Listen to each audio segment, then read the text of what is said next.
आज 76वां यौम आज़ादी है। जश्न का दिन है, पूरी कौम सड़कों पर है और आज़ादी का दिन मनाया जा रहा है जोश व जज्बे के साथ। हमने टीवी पर भी देखा किस तरह से तकरीबात का आज एहतमाम किया गया था। लेकिन बड़ा ही इंटरेस्टिंग सवाल, 14 अगस्त का आज दिन, लेकिन क्या हम आज़ाद कौम हैं?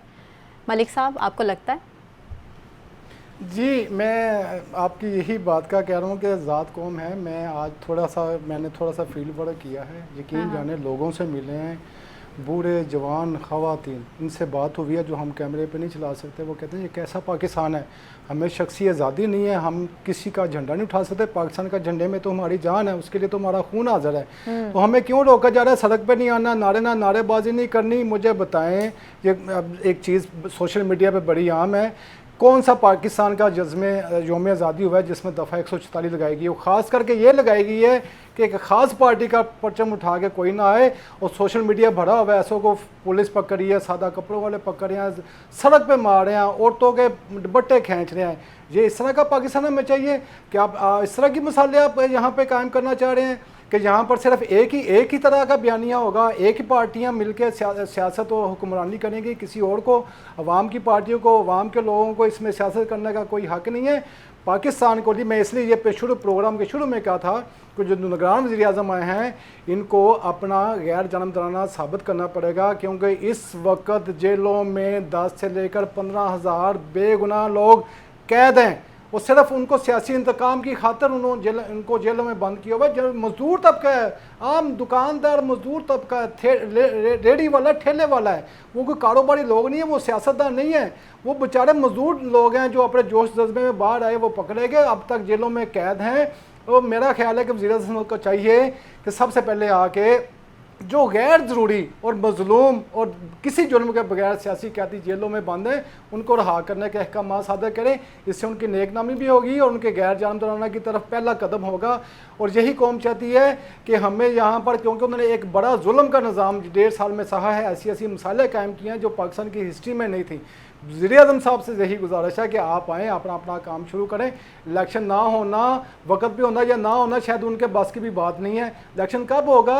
जब कराने वाले जानेंगे वो इलेक्शन भी हो जाएगा। लेकिन आपके पास जितना टाइम है, खुदा रहा है आप मुल्क और कौम के दरमियान ये नफरत की दीवारें ख़त्म करें, बेगुनाहों को इंसाफ दें, माशी तरक्की। लेकिन मलिक साहब, बस बात करें तो इस पर पाबंदी भी है, कुछ आईन और कानून है इसके आड़े आ जाते हैं और कहा यह जा रहा है कि जो गिरफ्तारियां की गई हैं वो बिल्कुल ठीक की गई हैं, बजानिब की गई हैं। मदर साहब, आपकी जानिब आते हैं, यही सवाल, हम आज़ाद कौम हैं?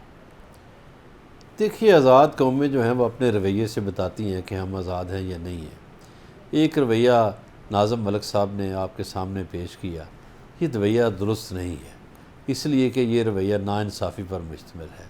मैंने तो पहले भी अर्ज़ किया है कि हमें आज के दिन ये जायज़ा लेना चाहिए कि क्या हमारी समत दुरुस्त है, क्या हमने तरक्की की है, क्या हमने अपने आइन की पामाली तो नहीं देखी, क्या हमने इंसानी हकूक़ का एहतराम किया है या नहीं किया, क्या हमारे यहाँ इंसाफ के अदारे जो हैं वो मुकम्मल इंसाफ देने में कामयाब हुए हैं या नहीं, क्या पुलिस का रवैया हमारे यहाँ दुरुस्त है, क्या हमारी रियासत जिसको हम टैक्स देते हैं, क्या वो लोगों को मुफ्त तालीम दे रही है, क्या वो सेहत का बेहतर निज़ाम दे पा रही है, क्या वो खुराक दे पा रही है, क्या वो छत दे पा रही है या नहीं। जो बुनियादी हुकूक हैं, ये बुनियादी जो हमें आइन जिसकी गारंटी करता है जी। तो पाकिस्तानी आम लोग जो हैं वो बेचारे टैक्स भी देते हैं। फ़हीम सिद्दीकी साहब बहुत बेहतर जानते हैं कि पुलिस का रवैया फिर लोगों के साथ कैसा होता है, क्या होता है। आप मुझे ये बताइए कि अभी किसी शख्स की गाड़ी चोरी हो जाए तो क्या रियासत उसको गाड़ी नहीं फ़राहम करती है? बिल्कुल भी नहीं करती, बल्कि उसको FIR दर्ज करवाने के लिए भी सिफारिशें करवाना पड़ती हैं या रिश्वत देना पड़ती है। तो ये रवैये इस तरह आप और देखें, मुख्तलिफ़ शोबे हैं। देखिए जैसे PIA है, क्या हम तरक्की कर गए उसमें या तनज़ली की तरफ गए? रेलवे है, मुख्तलिफ़ शोबे हैं। तो हमें बसयत मजमूई, बसयत कौम देखना चाहिए। ठीक है, सड़कों पे बहुत लोग हैं, लेकिन ये तो हमें देखना चाहिए कि हम तरक्की की तरफ गए हैं या नहीं, और हमारे रवैये क्या ज़िंदा कौमों या आज़ाद कौमों की तरह के हुए हैं या नहीं। तो मेरा ख़्याल है कि रवैये बता रहे हैं कि अभी तक ऐसे रवैये सामने नहीं आए कि हम एक ज़िंदा और आज़ाद कौम की हैसियत से साबित कर सकें कि और ये फ़हीम, हमारे महंगाई बेहतरीन देखें तो उरूज पर है, डॉलर और पेट्रोल की कीमत देखें, उनके फैक्ट्स कुछ और बताते हैं, फिर भी हम एक आज़ाद कौम का नारा लगाते हैं और आज का दिन मना रहे हैं। आप इस पर क्या कमेंट करेंगे?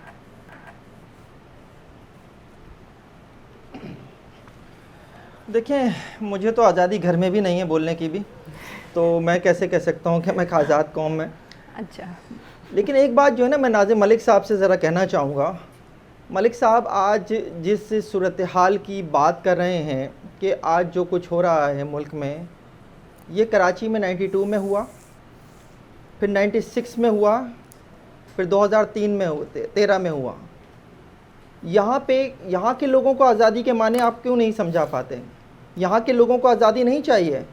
यहाँ पे जिस तरह से कराची ऑपरेशंस वक्तन फ़वक्तन होते रहे, लोगों की चादर और चरदीवारी का तक़द्दुस पामाल किया जाता रहा, नौजवानों को उठा के गायब किया जाता रहा। आज तक दर्जनों नौजवान जो हैं वो लापता हैं, जिनकी माएँ जो हैं वो अदालतों में खड़े होकर बिलक बिलक कर रोती हैं। एक शख्स के ऊपर आपने जो है, आपको कोई उसके ऊपर वो हो सकता है कि उसने कोई गलत काम किया, गलत बात की, 10 साल से आपने उसके ऊपर पाबंदी लगा रखी है।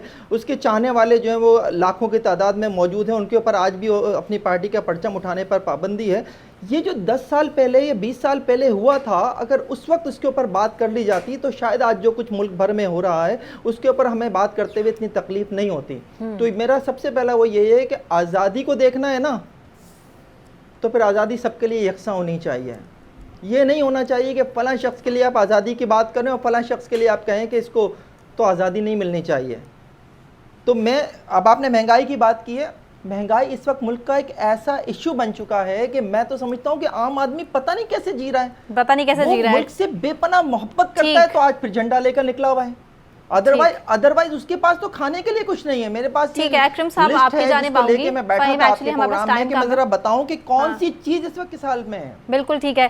महंगाई की हम बात करें अकरम साहब, आपको इसके बावजूद लगता है कि अभी जो महंगाई की सूरत हाल है उसके बावजूद आज़ाद हैं हम?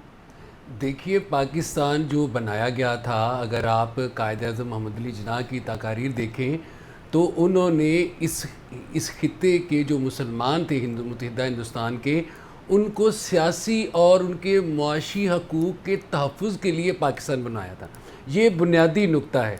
तो अब सादी सी बात है कि क्या पाकिस्तान में आपको सियासी हकूक़ हासिल है? क्या आपको मुआशी हकूक़ हासिल है? जैसे मदर साहब बात कर रहे थे, जैसे फ़हीम बात कर रहे थे, पाकिस्तान में आप कोई बंदा भी नहीं कह सकता कि उसको सियासी हकूक़ हासिल है। कोई बंदा नहीं कह सकता। मुआशी हकूक़ से मुराद ये है कि आपको फ़िक्र ना हो और आपके बच्चे स्कूल जा सकें, आपको तालीम के साथ सेहत, पब्लिक ट्रांसपोर्ट की सहूलतें हों। पाकिस्तान की रियासत, ये चीज़ें वो हैं जो हमें कई दहाइयों तक मिलती रहीं। रियासत इतनी मजबूत थी। आपको पता है कि जब पाकिस्तान बना था तो 1 रुपया जो है $1 के तकरीबन बराबर था, कुछ फ़र्क था। आज आप देखें कि आप डॉलर के शिकंजे में फंसे हुए हैं। बेशक ऐसे अभी मदर साहब बात कर रहे थे, वैसे मेरे ज़हन में नुक्ता आ गया कि अभी $1 अरब हमें निगरानों के दौर में IMF ने देना है। लेकिन आप ये ज़हन में रखें कि अगले साल आपने $25 अरब जो हैं वो वापस करने हैं, जो आपने कर्जा लिया हुआ है उसके ऊपर जो सूद है। तो ना आपके पास सियासी आज़ादी है, ना आपके पास मुआशी आज़ादी है। हम बुनियादी तौर पर तो कायदे-आज़म के बनाए हुए पाकिस्तान में नहीं रह रहे। बिल्कुल हम ठीक है, तो उस सियासी पाकिस्तान आज़ादी में नहीं रह रहे है, हैं जो मुआशी आज़ादी नहीं 1970 है। में जनरल और ज़ियाउल हमारे हक ने बनाया माहिरीन था। के मुताबिक अकरम साहब, ठीक है, बहुत शुक्रिया, आपका पॉइंट हमारे सामने आ गया। आज़ादी की बात करनी है, आज़ादी को देखना है तो इक्वालिटी की बात भी करनी होगी, उसी के बाद हम जस्टिस की तरफ भी जा सकेंगे और तरक्की की तरफ भी बढ़ सकेंगे आगे।